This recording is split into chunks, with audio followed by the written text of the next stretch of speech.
यशपाल सिसोदिया और आपका बहुत बहुत स्वागत है धौलाना दर्शन न्यूज में। आज हुक्के पर चर्चा होगी, राजनीति पर चर्चा होगी। क्या कहता है धौलाना, क्या कहती है धौलाना की जनता। धौलाना विधानसभा में आने वाले विधानसभा के जो चुनाव आ रहे हैं, इस राजनीतिक रणभूमि में कई तमाम ऐसे योद्धा उतरेंगे, कुछ पुराने कुछ नए। आज ये बता दूंगा, सबसे पहले मैं आपको बता देना चाहूँगा कि धौलाना विधानसभा जो है ये डी कैटेगरी की विधानसभा है।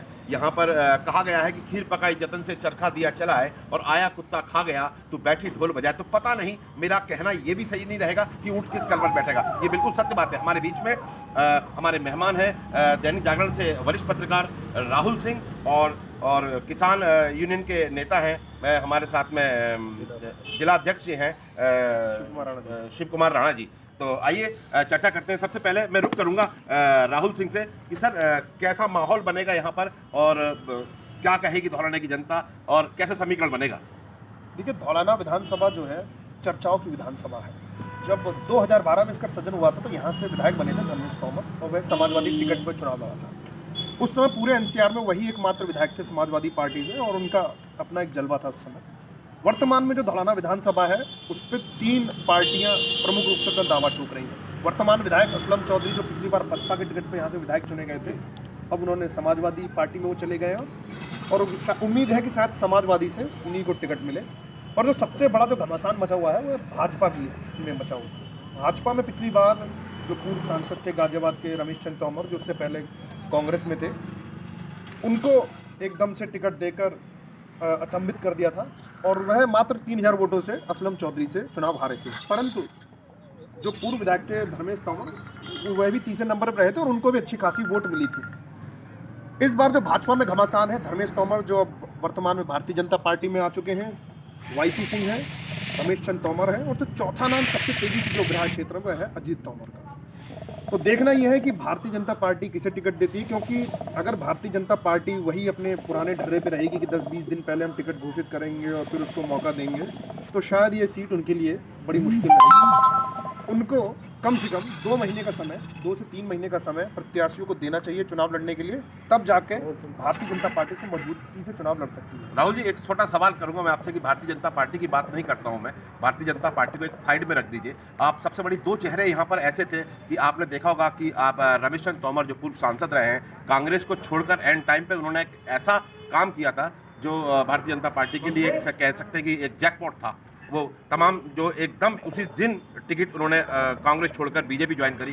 दूसरा एक चेहरा है असलम चौधरी का भी, जो अभी मौजूदा विधायक थे, वो बसपा छोड़ के बीजेपी ज्वाइन करा। ये दोनों चेहरे बड़े डिफरेंट टाइप के हो गए और इनके बारे में क्या कहेंगे आप। देखिए, असलम चौधरी के बारे में जो कहा जाता है कि वह विधायक थे, तो उन्होंने हमेशा अपनी जो विधायकी, क्योंकि उनकी सत्ता नहीं थी, सरकार नहीं थी, तो उनकी अपनी विधायकी जो दहरे के उधर की तरफ ही है, जो ज़्यादातर वो पिपलेड़ा खिचरा में ही दिखाई देते थे। और नहर के इस दौर का जो इलाका है, जिसे हम कहें हिंदू बाहुल्य है, जिसे कहा जाए, तो उसमें उनकी उपस्थिति नगण्य थी। शायद ही 5 साल में किसी ने उन्हें देखा हो।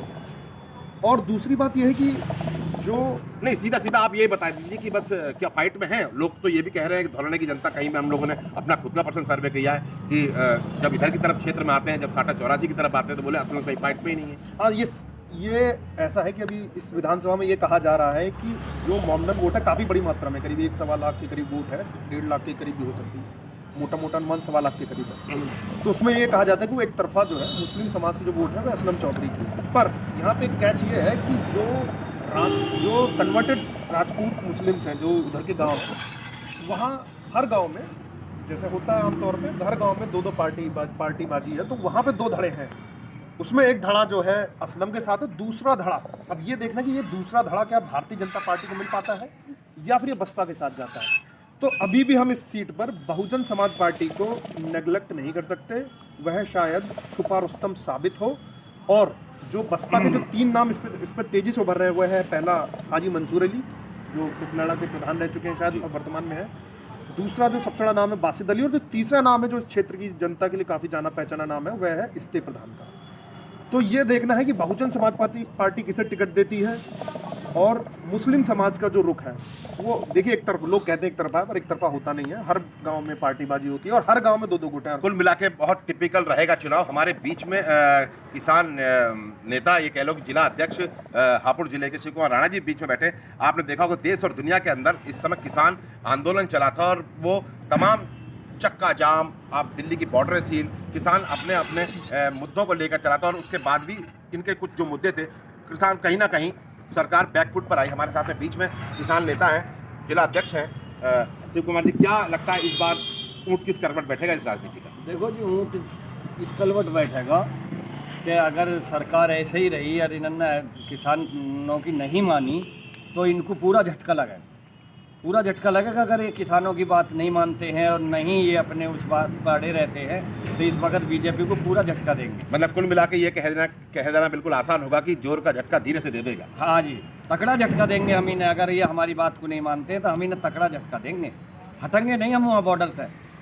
इतने इलेक्शन रहेगा, इलेक्शन हो जाएगा, हम जब भी नहीं हटेंगे। अगर ये ना मानते, साल एक हो गई है और 2 साल हो जाओ, हम जनवरी में फिर मांग तो शिव कुमार जी सारी पूरी कर दी नहीं, कहाँ करिए? जीएसटी कहाँ हटाइए बताइए?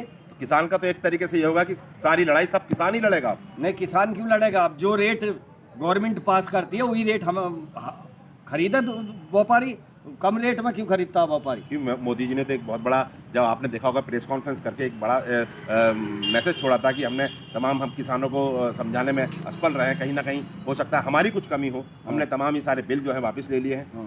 बिल ले लिए हैं तो इसे जीएसटी और वापस ले लें, और कोई समस्या थोड़ी है हमारी। उसके बाद फिर कोई समस्या नहीं है हमारी। कल को फिर किसान कहेगा कि मेरे एक परेशानी ये और आ गई, मेरे साथ में एक और नया क्वेश्चन खड़ा होगा। नहीं नहीं नहीं, कोई नहीं होएगा। एक बात बताइए, वही रेट सरकार ले रही है 1900 2000, वही रेट ले रहे 1400 1300, क्यों नहीं है उन केस दायर करते?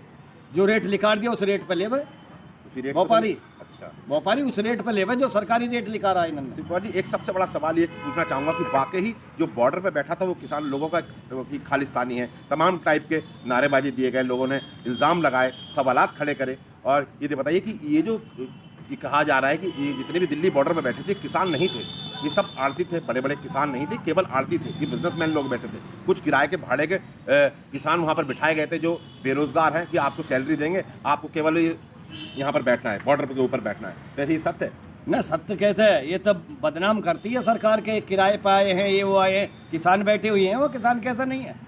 जिम्मेदार बैठे हुए हैं।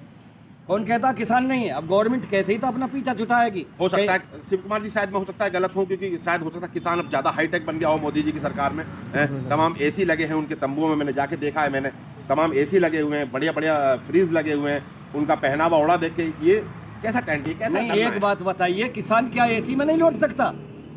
डीएम या कलेक्टर एसी में लौट सकता, किसान क्यों नहीं लौट सकता एसी में? बताइए, किसान के लिए एसी नहीं है? जो बड़ा किसान है, जिम्मेदार है, आज भी मकानों में एसी लग रही है। आप कैसे कह रहे हो किसान नहीं लौट सकता एसी में? किसान एसी में भी लौट सकता, किसान अच्छा भी खा सकता, अच्छा भी पहन सकता। अब वो किसान थोड़ी रहेगा। ये थे हमारे साथ में शिव कुमार राणा जी। बहुत बहुत धन्यवाद राणा जी आपका, बहुत बहुत धन्यवाद राहुल जी आपका भी। हमारे बीच में वरिष्ठ पत्रकार देवेंद्र सिसोदिया अमर उजाला से, वो भी जुड़ चुके हैं। आइए रुक करते हैं देवेंद्र सिसोदिया की तरफ। सर, क्या लगता है राजनीति समीकरण? मौलाना विधानसभा 2022 में जो चुनाव होने जा रहे हैं बहुत महत्वपूर्ण है। और महत्वपूर्ण इसलिए भी है कि किसानों की समस्या पूरे देश में प्रमुखता से उठाई जा रही है। सरकार भी किसानों के मुद्दों पर झुकी है। अब किसानों के ऊपर निर्भर करता है कि किसान किस पाले में जाएंगे। मौलाना विधानसभा का जो किसान है वो सदैव पीड़ित रहा है, चाहे रिलायंस से संबंधित मामला रहा हो या डंपिंग ग्राउंड से। आखिर मौलाना का जो किसान है वो प्रदेश की सत्ता को बदलने का मादा रखता है। यहाँ के किसानों की उपेक्षा नहीं की जा सकती। किसान अपनी अलग भूमिका में है और आने वाले चुनावों में यहाँ का जो किसान है वो बहुत महत्वपूर्ण भूमिका निभाने जा रहा है। नालंद में जो अभी डंपिंग ग्राउंड पे प्रशासन बैकफुट पे आया है, उन्होंने माना है कि भाई अब किसानों की बात जो किसानों के तरीके से सुनी जाए तो चुनाव में कुछ किसान उनके पक्ष में आए। अब रही बात ये धौलाना पे चुनाव कैसा होगा, तो इसके लिए सबसे महत्वपूर्ण ये है कि पहले तो भाजपा यहाँ अपना प्रत्याशी घोषित करे, क्योंकि 4 लाख मतदाताओं के बीच में 3 प्रत्याशी अपने दम ठोक रहे हैं और चौथे प्रत्याशी अजीत तोमर के आने से भी स्थिति कुछ अलग हो गई है। पहले भाजपा के विधायक यहाँ रहे, 2002 में लास्ट नरेंद्र सिसोदिया रहे, उसके बाद से तो भाजपा का सूनापन चल रहा है। धर्मेश तोमर यहाँ पहले विधायक बने, उनके बाद फिर बसपा के बने, अब फिर भाजपा फाइट करने जा रही है, मगर फाइट करेगी कैसे? क्योंकि भाजपा की जो सूखी ज़मीन है उसे हरा भरा करने के लिए कोई तैयार नहीं है। गुटबाजी इतनी है आपस में बहुत ज़्यादा।